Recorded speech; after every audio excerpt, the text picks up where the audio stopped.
If you want to understand why some countries became wealthy, don't start with GDP. Start with a map. Look at the coastlines, the rivers, the mountains, the ports, the trade routes. Because before money moves through an economy, it has to move across geography. Geography does not decide a country's future, but it does shape the starting conditions. A country with a deep water port may have easier access to global markets. A country surrounded by mountains may face higher transport costs. A country located beside a major river or trade corridor may become a center of commerce. These advantages are not automatic wealth. They are opportunities. What matters is whether governments, businesses, and communities can turn those opportunities into infrastructure, trade, jobs, and investment. That is the relationship between geography and economics. The first major advantage is access to the sea. Around 80% of the volume of international trade in goods is transported by sea, according to UN Trade and Development. That makes ports some of the most important pieces of economic infrastructure on Earth. A port is not just where ships arrive. It can connect factories to suppliers, farms to international buyers, and entire cities to global markets. This is why places such as Singapore, Rotterdam, and Shanghai became major economic gateways. But a coastline alone is not enough. A successful port also needs roads, railways, warehouses, electricity, customs systems, and political stability. Geography may provide the doorway. Infrastructure determines whether anyone can walk through it. Now consider the opposite situation: a country without direct access to the sea. Being landlocked does not make a country poor. Switzerland and Austria are obvious examples. But it can make trade more complicated. Goods may need to cross several borders before reaching a port. Each border can add paperwork, delays, fees, and uncertainty.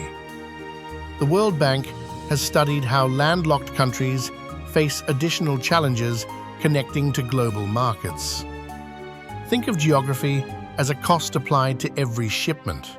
If a product must travel farther, pass through more checkpoints, or cross difficult terrain, its final price can rise before it even reaches the customer.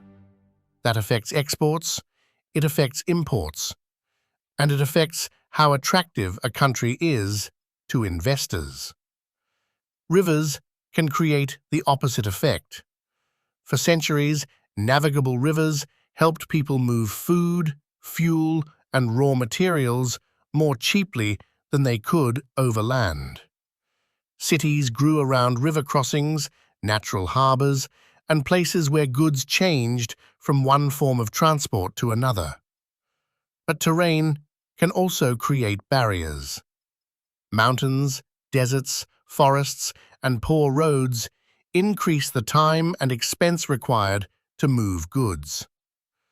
The World Trade Organization identifies geographical remoteness as one factor that can substantially increase trade costs. This is why two countries with similar populations can have very different economic possibilities. One may be close to major markets, the other may spend years and billions of dollars trying to build a reliable route to them. Distance is not just measured in miles, it is measured in time, fuel, paperwork, and risk. Some locations are valuable not because they contain vast resources, but because they control movement. Canals, straits, ports, pipelines, railways, and mountain passes can all become strategic choke points. The Suez Canal is one example. The Panama Canal is another. These routes shorten journeys between important markets, which makes them economically valuable and politically sensitive.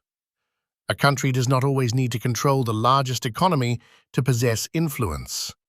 Sometimes, it only needs to control the narrowest passage between important places. If you enjoy explanations that connect maps to money and history to modern power, subscribe to Atlas Insights. This channel is built around one question.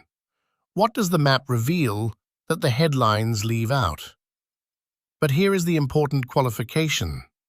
Geography is not destiny. A good location can be wasted by corruption, conflict, weak institutions, or poor infrastructure. A difficult location can be improved through technology, education, trade agreements, and long-term investment. Singapore is a useful example. Its location gave it access to one of the world's busiest maritime crossroads. But geography alone did not create its economic success. Ports had to be developed. Institutions had to function. Businesses had to trust the system. Infrastructure had to keep improving. The map created an opportunity. Policy and organization converted that opportunity into wealth. That distinction matters because it prevents us from turning geography into an excuse or a simplistic explanation. So, when you look at a map, ask 4 questions.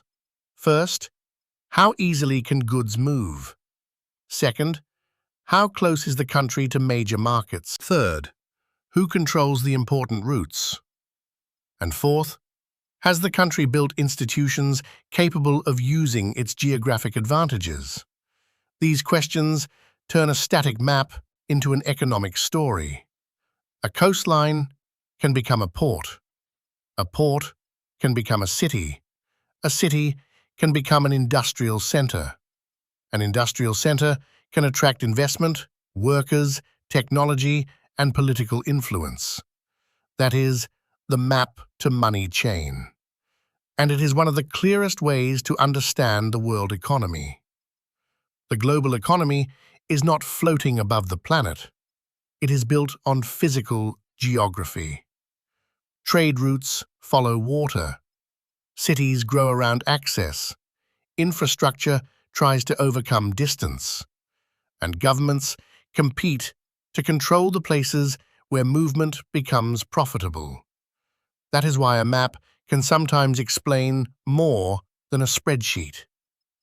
This is Atlas Insights, where geography, history, and economics come together. Subscribe for the next